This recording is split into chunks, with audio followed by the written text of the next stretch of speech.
Okay, so welcome everyone. Welcome to this afternoon's webinar. So just to start off, I'm Anthony White. I'm a student at the University of Aberdeen, and today we're delighted to have Professor Marcel Jaspars, Professor Abbe Brown, Professor Paul Miller, and Dr. Grahame Davies. So Abbe, would you like to start off with your introduction? Please, thanks, Anthony. Yes, so I'm Abbe Brown. I'm a professor in intellectual property law at the University of Aberdeen.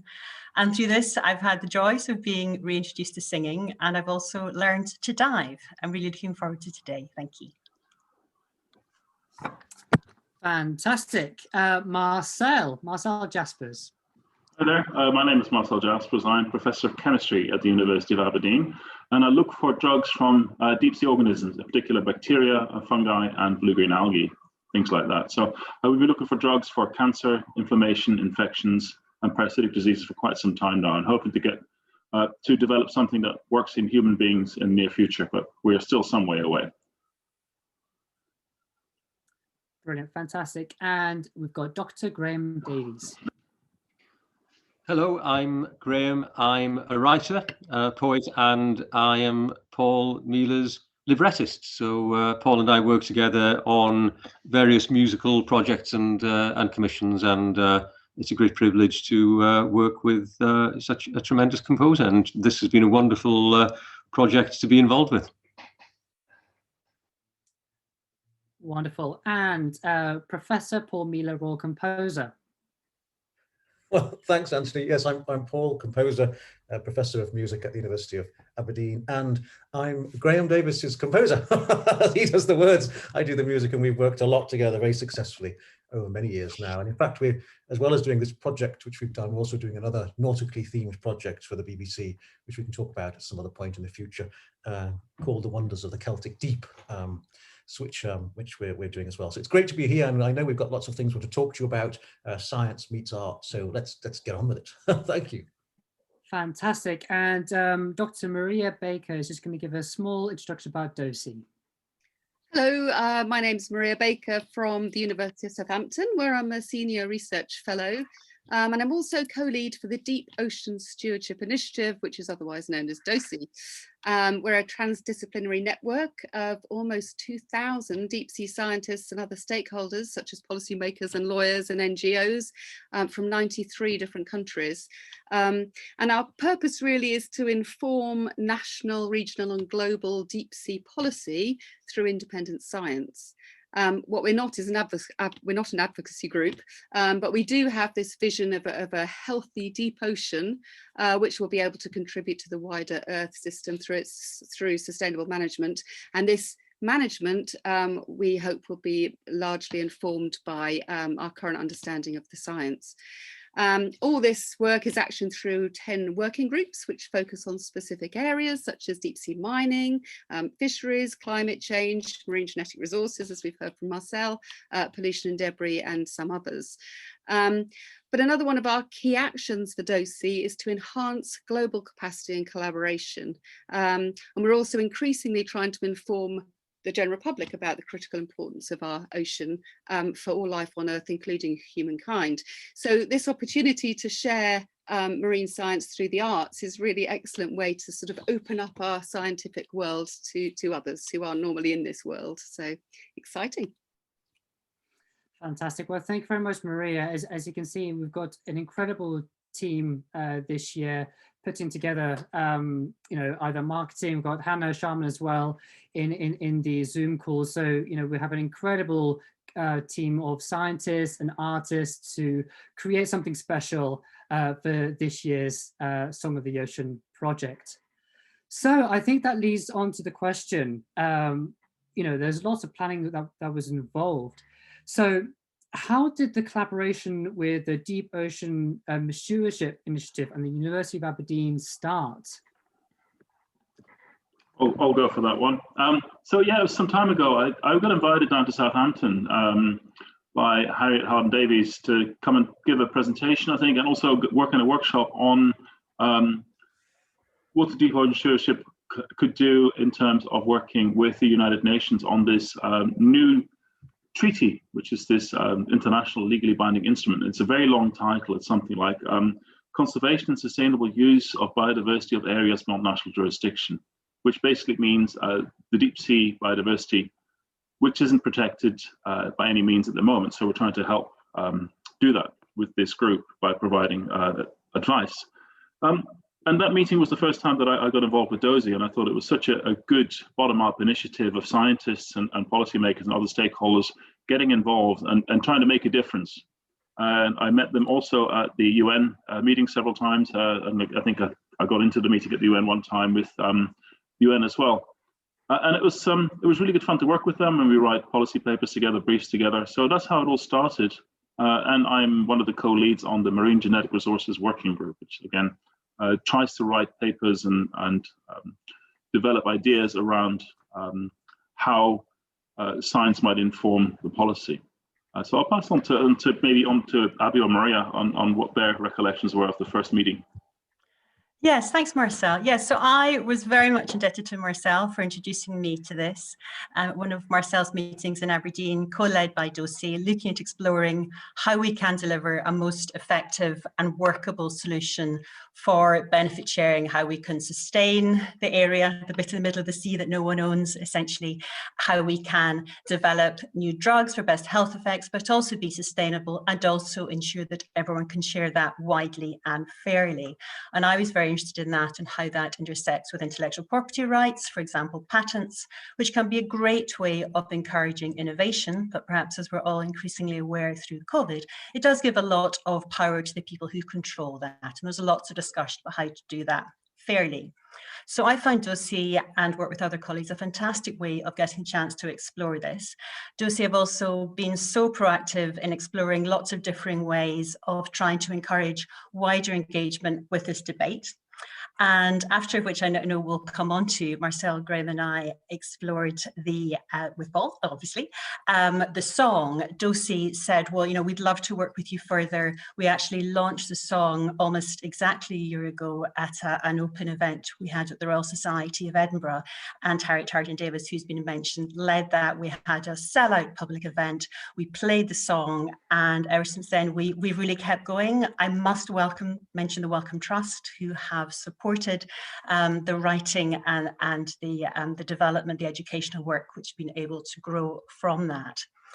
So we raised a lot of awareness among scientists, among lawyers, among people, among voters, among investors about the importance of the ocean and how to engage the discussion about this particular work in the middle of the ocean and how we can gain benefit from it fairly and sustainably.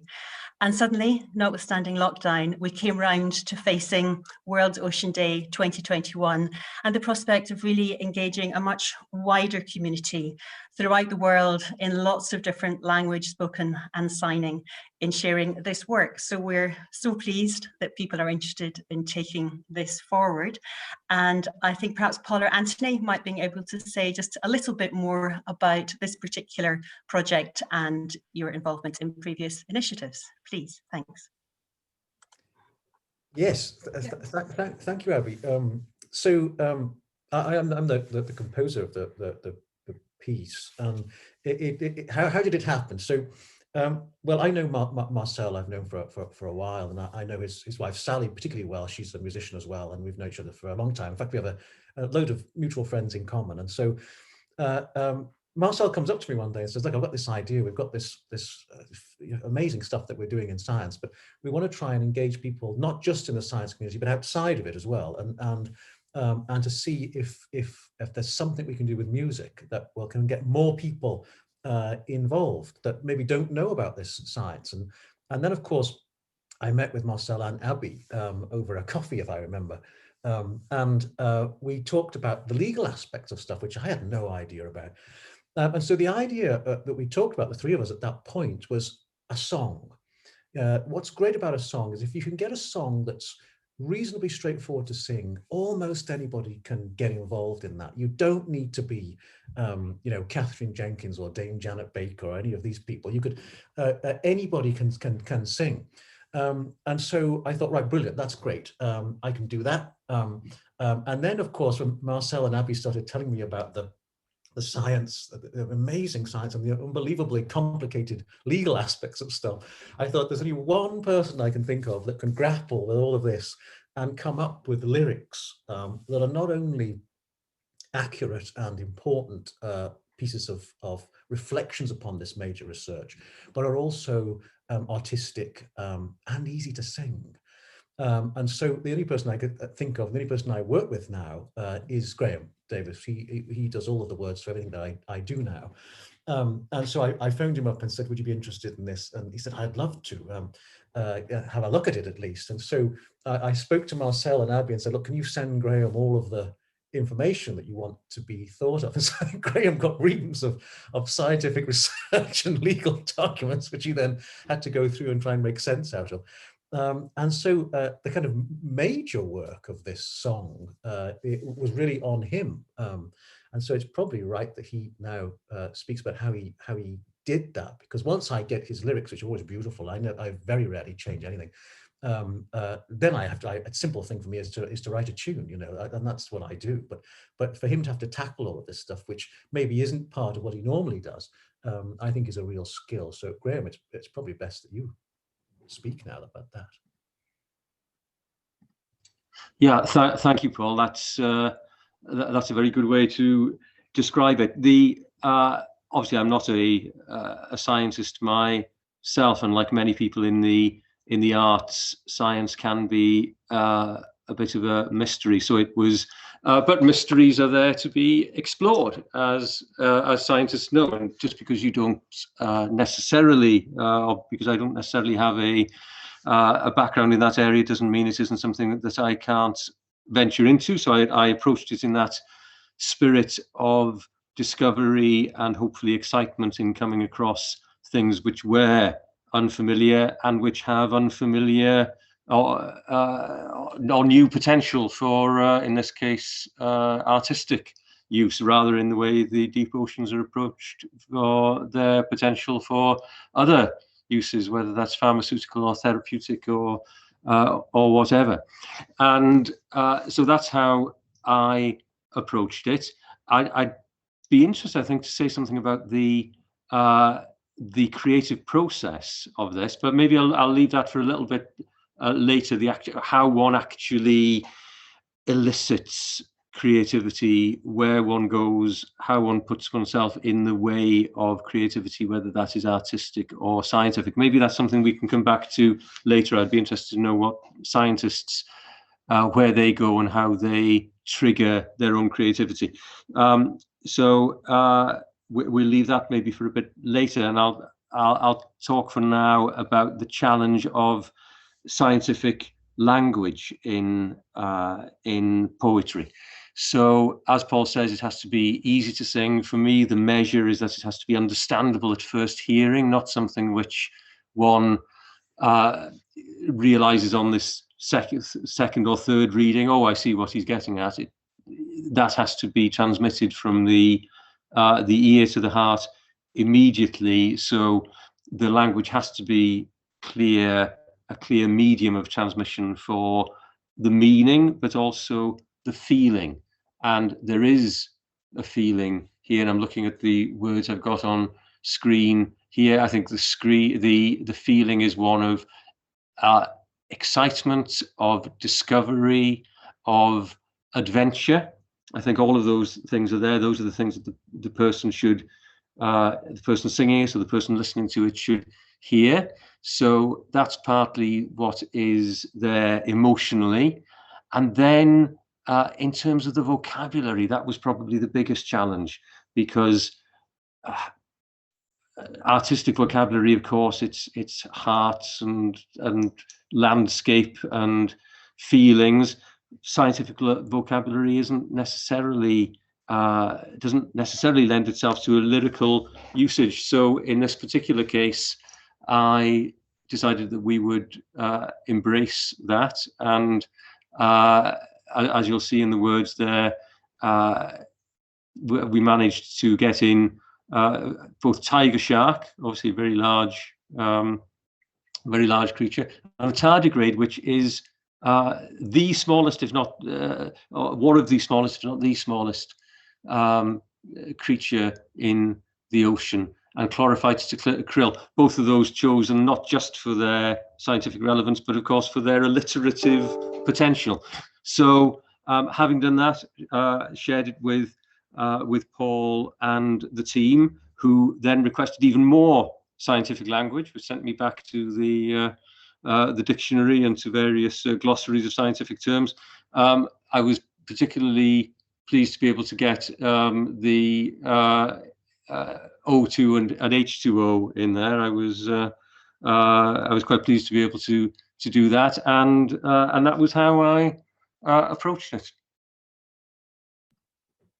It was amazing, because normally you're dealing with Wordsworth, I wandered lonely, and then you've got how do you fit in I wandered lonely as a tardigrade, so slightly you set it brilliantly, Graham, and it was a dream for me, because the most important thing when you're writing a song as a musician rather than as a lyricist is that the kind of beat, the pattern, the pulse has to really fit, and the rhymes of course work. So it was a dream for me to then go off and write a song.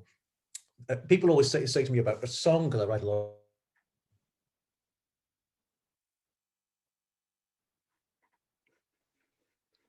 Write a symphony, and I've done 3 of them.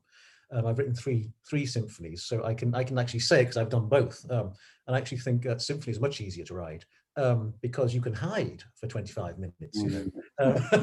When you've got a song that's 2.5, 3 minutes, there's nowhere to hide at all. Every single note, every single harmony matters. And so to try and get a vignette perfect, it's really tricky. So it does take a while, but we got there, and then we had the first performance. Do you want me to say a little bit about that first, or should we leave yes, that'd be fantastic. Well, yeah, we decided that we were going to try this out, in Aberdeen, where most of us were based, and just see what happened before we released it onto the world for the bigger conferences that we'd also been asked to be involved in. And we just sent a note round university, the team at the University of Aberdeen, fabulous public relations team, and they contacted and said who wanted to sing in this, and we had a huge number of people who said they wanted to have a go, and we couldn't fit everybody on the stage for the event, so we had to cut it down, I think, to about 30, if I'm wrong, or 40, something like that. Anyway, so they were people from every walk of academic discipline, from sciences, from arts, from the humanities, including law, of course, and also people that worked as technicians and things like that. Many, and I would say 75% had never sung a note in their life. 10% had sung in choirs and stuff, and then 5% were really good singers. So it was a real mixture of abilities. And we had one rehearsal before we had been invited to sing at a special graduation where the Princess Royal was getting an honorary degree from the university, given to her by Her Royal Highness the Duchess of Rothesay. So this wasn't a small gig, it's a major gig to release this song to the world with a group of people who, first of all, have never sung, and secondly, have never sung together before. So we were very lucky that a good old friend of mine, Dr. John Frederick Hudson, who now runs the Kent Festival, he is a brilliant choir trainer, and he knocked the choir into touch in about 20 minutes, I reckon. And then it allowed me to kind of flounce in and then add the rest of it on top of that. And I got to say, in those couple of hours that we had, it really sounded pretty good by the end of it. I was really pleased with it. And you know what? The big thing about singing for the first time in a gig is nerves.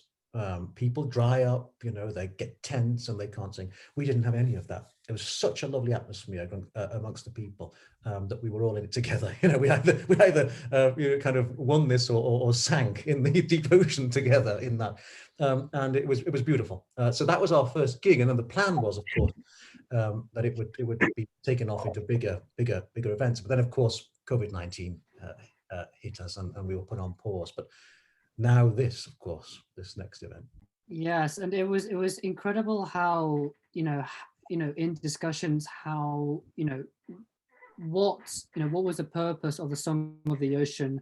This collaboration between science and art, using music as a vehicle of showing and raising awareness of the importance of the ocean for us, because we know how much the planet is under threat, both with the global warming, climate change, but also with the health of our oceans as well. That's a crucial thing which we need to take care of our planet, our blue planet especially, and highlight the major issues of our declining ocean health and our need for sustainability with our planet protection.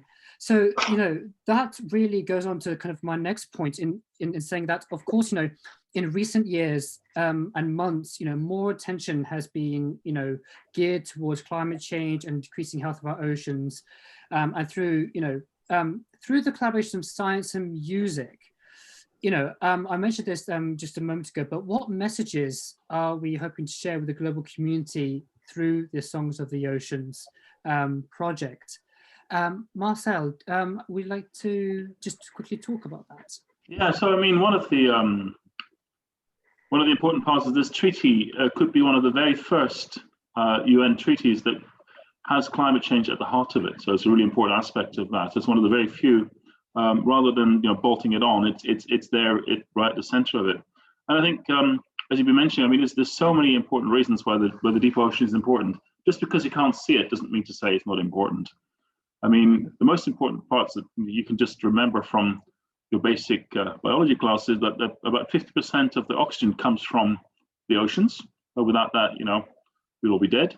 The second thing is that actually a lot of the carbon dioxide that's being generated in excess is being taken up by the oceans, causing ocean acidification, so a less healthy ocean.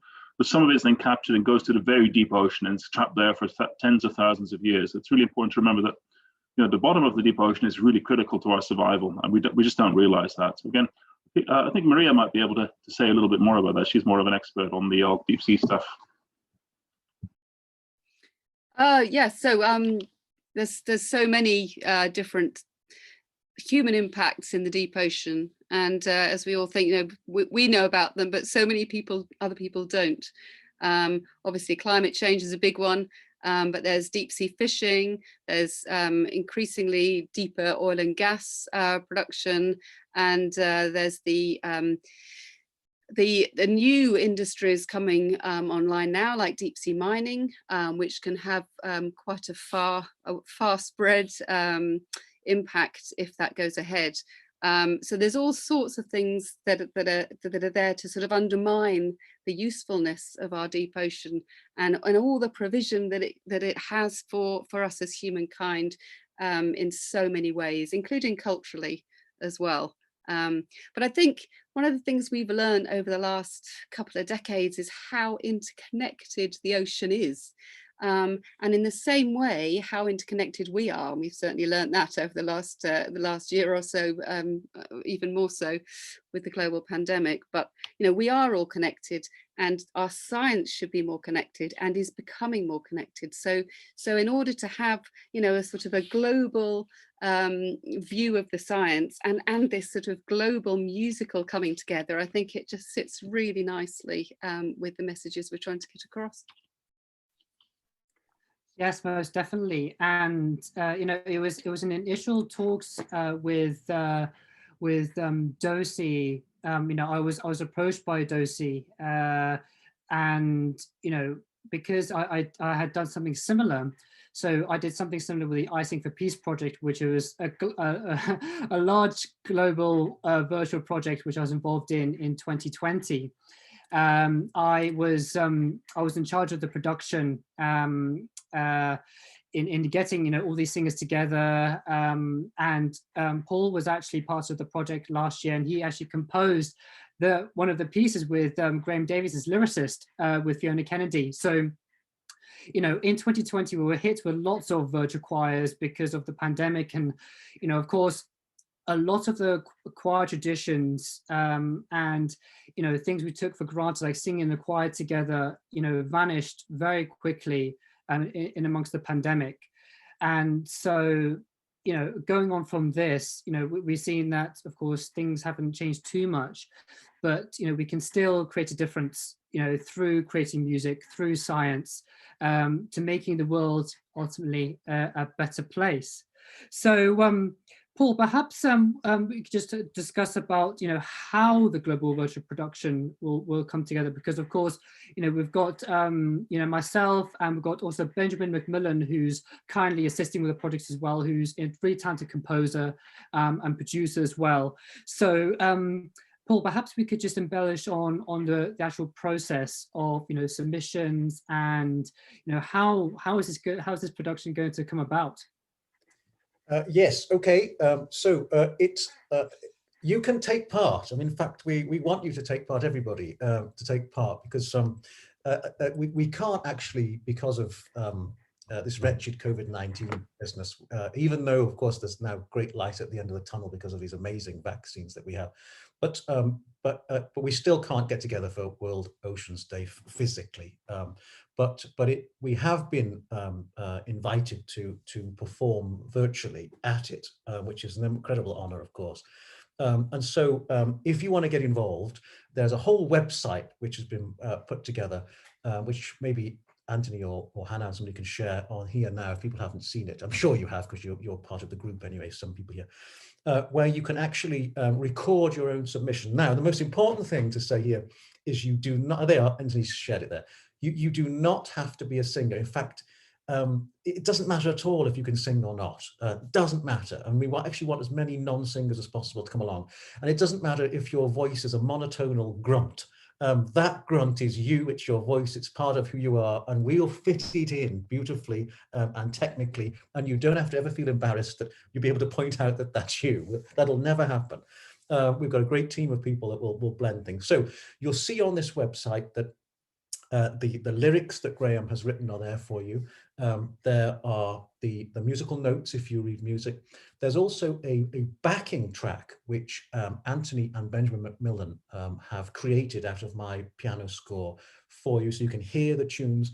There are some singers who have recorded each of the 4 parts for you. If you don't know which part you are, just sing the tune at whatever octave you want, it doesn't matter. But everything is there. There's also things that pass by, but in time, so in the exact time of the song, with the words passing at exactly the same time. So if you don't read music, you can see the words and you can hear the tune, sing along as best you can. I mean, everything is there to help absolutely everybody perform that. There's also a list of instructions of how you can record yourself singing it at home, and how you send it in, and then how we will then look at it. So it's all there. So there's no excuse to not get involved. And as I'm saying, one thing that people always say to me is that, I don't have a great voice. I don't want my voice to stick out. Don't worry. The team of us that are looking at the musical side of things actually have quite good ears. And if we have the sticky out voice, we can blend it in and everybody else on top. You don't have to worry about that.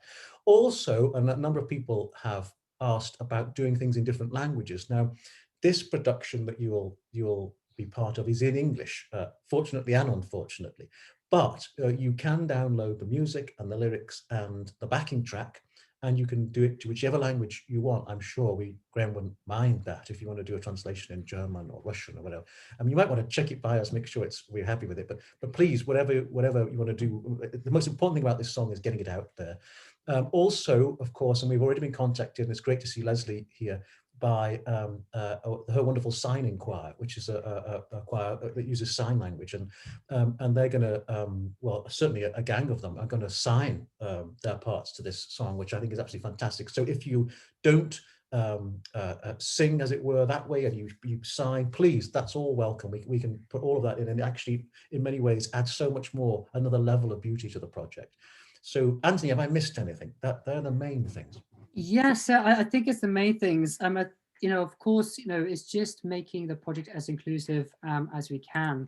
And of course, you just mentioned Leslie there, who I was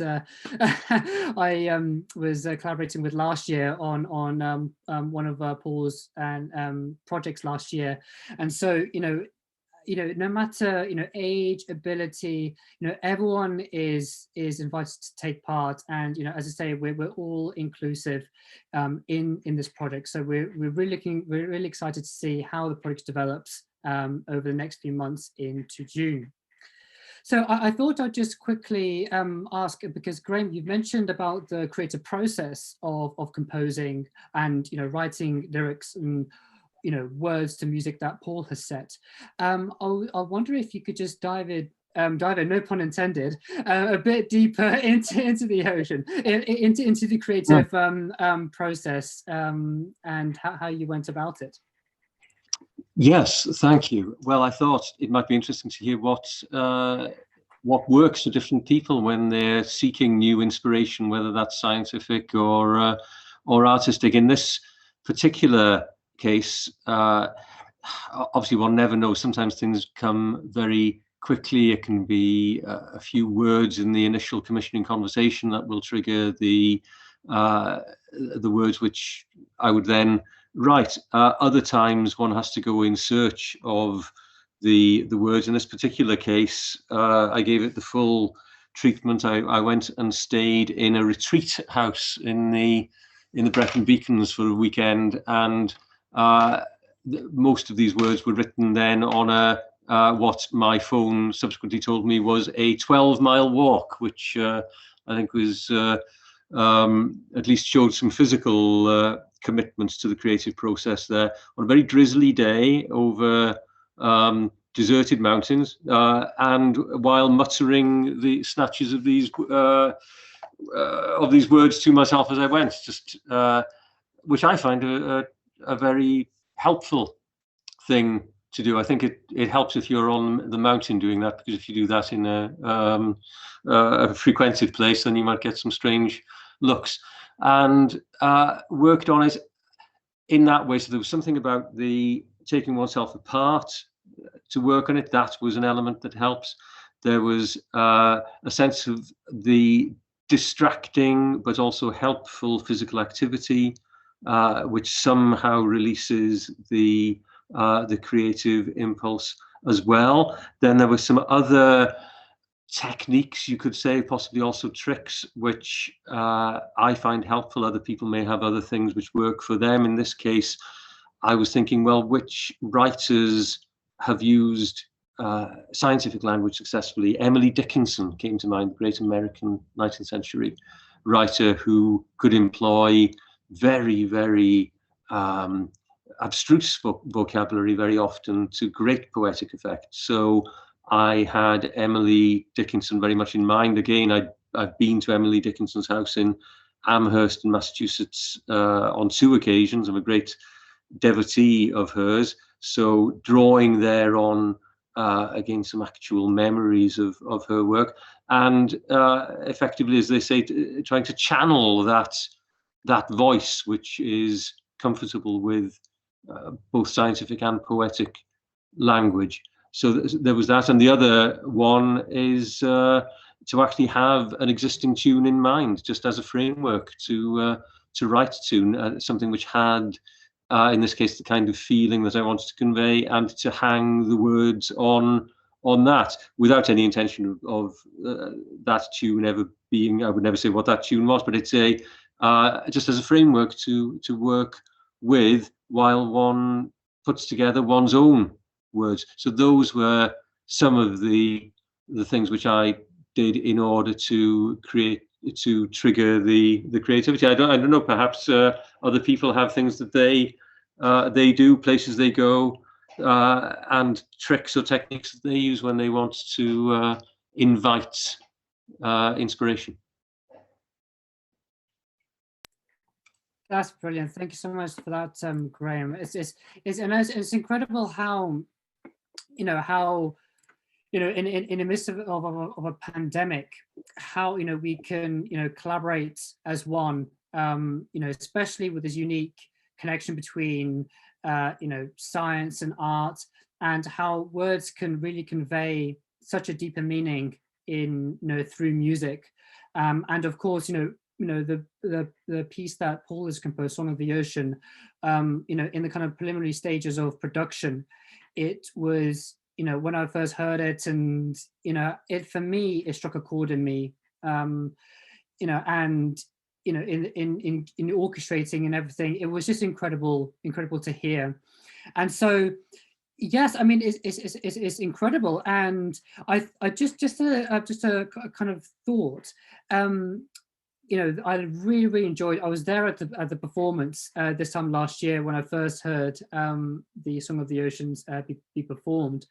But I was wondering if Abbe and Marcel, if you could possibly talk about your deeper roles in university. I know Abbe, you're based in the law department, and Marcel, you're in the science department. But I thought if one or two of you could talk about your wider interests and what's brought you to this project over anything else.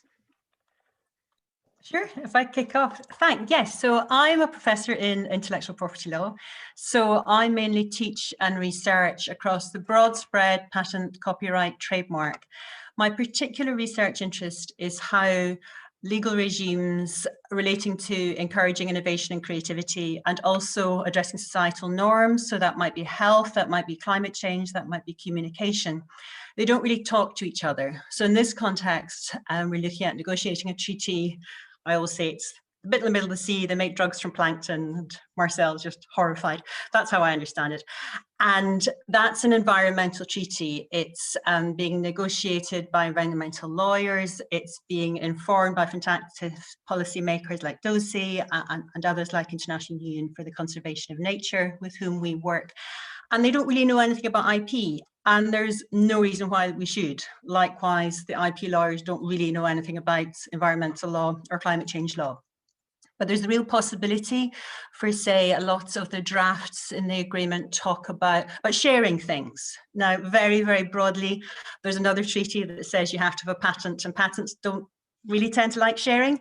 Now, none of these problems are unsurmountable, but how one can raise awareness that this is a problem to be solved, and how then one can really try and engage in that in a practical and pragmatic and workable manner. So in my day-to-day job, I suppose I explore that with students, and I explore that in my research that I hope some people read.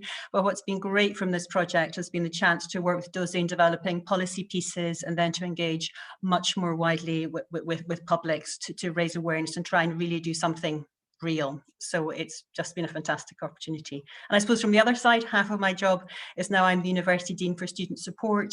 So I'm doing a lot of work exploring well-being, different ways of enhancing that, and singing, as has become amazingly apparent. And a lot of feedback we got from previous choir members was this was just one of the best ways to do it. So it's been great to have everything come together. Thank you. Brilliant. So yeah, from my background, I mean, I've always been interested in music. I have grade 8 in trombone, which helps, So that's how I met my wife, and that's she knew Paul Mueller, so that's how the connection began, and that's very very helpful. No, my own background is really I was always fascinated by the sea, and wanted to be able to do something either in chemistry or marine biology, and decided chemistry was going to probably be a better paying job. So I ended up becoming a chemist, but eventually discovering I could join chemistry and marine biology together in California, and started to work on anti-cancer drugs from sponges with a guy called Phil Cruz out there. And then much later, at my job here, I started as a scientific leader for a huge European project called Pharmacy. And part of that was a policy package. And in that, we worked with the European Union, the Directorate General Marine and Environment. And they said to me, come and talk to us about the stuff you do, and we'll ask you some questions. But first, we need you to write a 10-page paper on what you do. So I wrote a paper and ended up spending 3.5 hours on my feet in Brussels with 26 aggressive lawyers asking me lots of questions. And I thought, well, these guys are pretty smart, but they don't know much science. So I thought I'd keep engaged with the process. And they invited me back, and they invited me to New York, which was super exciting. And since then, I've been to New York either with the International Union for the Conservation of Nature, the Royal Society, or with Davies. And it's been fantastic to see the language change at the UN. Even if it's very subtle changes, you can see that they know the science. And one of the biggest outputs of our European project was one of the policy leads that we had in the project. She is now the person responsible for this aspect of the treaty for the European Union. So it's very helpful to have her in position because she knows all the scientists. So again, from my perspective, it's wonderful to see how the law can listen to science. And again, it's very open door at the moment. In the past, it hasn't always been the case. and now to try and to make sure that the general public and civil society puts pressure on policymakers and politicians to do the right thing for the oceans. And one way to do that is to raise awareness by having music as a channel for doing that. That's brilliant, Marcel. Thank you so much. And just hearing you talk about that, it just shows how important we need to look after our oceans, and what this project means to all of us, because we're all passionate in what we do. We're whether science, arts, we have something to say through our own own language, our own views, and it's just inspiring to hear that although we come from different backgrounds and different disciplines, we can unite as one, as one voice, as one project to to deliver these sorts of global messages to different parts of the world. So that's brilliant. Well, I think that's most of everything. Hannah or Maria, is there any questions in the Zoom chat at all? None that haven't been answered, I don't think. So Brilliant. I think got everything. No. Fantastic, brilliant. Well, Paul, is there something you wanted to say? I saw you unmuted yourself. Oh no, sorry, no, I did that by accident. But sorry, but that's okay. So I was going to say, I did that by accident, but I was going to say something, but to do with the musical side of things, which the inspiration. I mean, there's a chat going on between Sally and Graham, which I think is pretty good one, about how you get inspired by stuff. I think and I think Graham just mentioned, and I've just been reading it, that often at the edges of places you do find inspiration, and I can't write anywhere now unless it's by the sea, and that's been like that for a long time. Of course, you can jot ideas down, but I mean, I have to be walking by the sea or in the mountains overlooking the sea or a lake or something like that to find inspiration, and I think, yeah, it is, and I hope that in the song, in the music, you will hear the waves in the song, and there are smaller waves and stuff, so you're kind of surrounded by the sea and by the ocean, I suppose is a better term, in the song. So I think that for me, even though this is a very small song, it seems to have brought all of these areas together in quite an unusual way, which I don't think has been done before, or not often anyway. Which I think is really nice, and I think now we have the new orchestration and everything, which is extremely grand. We're singing with an orchestra now rather from before. I think the whole thing suddenly takes on another level as well. So I think it's special. It's worth pointing out that next week we have another event, Anthony, as well. Yes. So our next event will be a virtual rehearsal with John Frederick Hudson, who is a conductor, composer, and pianist, who's an incredible director. And you can register for this event on the DOSI website. Yes, it's all on there. And as Paul kind of mentioned, you don't have to be an expert singer. You can be a beginner. You can just be starting out. It's a very inclusive project, and we welcome sopranos, alto, tenor, basses, and even signers to put their contributions forward to this project. So I guess just to kind of round up, just talk about the kind of submission process, which is probably one of the most important, so we can get your submissions in. So as you see on the website, there are 4 or 5 links right at the bottom of the website where you can access all the backing tracks. So with the sheet music and with all the words. So you have your soundtrack in your headphones, and you record it from a different device. But all of these instructions are all on the website. So if you have any questions, they should be answered there. But if you do have any further questions that are not answered in there, please do not hesitate to get in contact with us, either via social media, or probably best to get in touch via form on the DOSI website. So in terms of the actual submission, so all the submissions will go into Dropbox, and then myself and Benjamin McMillan, who's the other producer and editor, will be going through all the submissions one by one. So each of your submissions will be listened to probably 1 or 2, 3 times. So we'll be going through those, and then we'll be stitching all the videos together in a master track for World Oceans Day in June. So it's all a big project, but we've got an incredible team to put those put the production together. But as I said, if you have any questions at all, do not hesitate to get in contact. And just to reiterate that the deadline for the submissions is March the 29th at 10 a.m. GMT. So that's very well in a few weeks' time, which should give enough time for rehearsal and for any questions to be answered. But do feel free to share with friends, with other directors of music, or any conductors, or anyone who will be willing or would like to participate in the project. So we're all inclusive there. So yeah, just to reiterate, our next event is next Monday. So that'll be Monday the 8th of March at 7 p.m. GMT with Dr. Frederick Hudson, virtual rehearsal, and we look forward to seeing you there. So I thought the last thing we'll do is do a quick goodbye from all our wonderful people we have today. We have Paul, Abby, Maria, Grahame, Marcel, and Hannah. I just want to take this opportunity to thank you for their time, because it is a busy world we live in COVID world. So I just want to extend my massive thanks to everyone, and to everyone here who's coming from all different parts of the world to hear this webinar.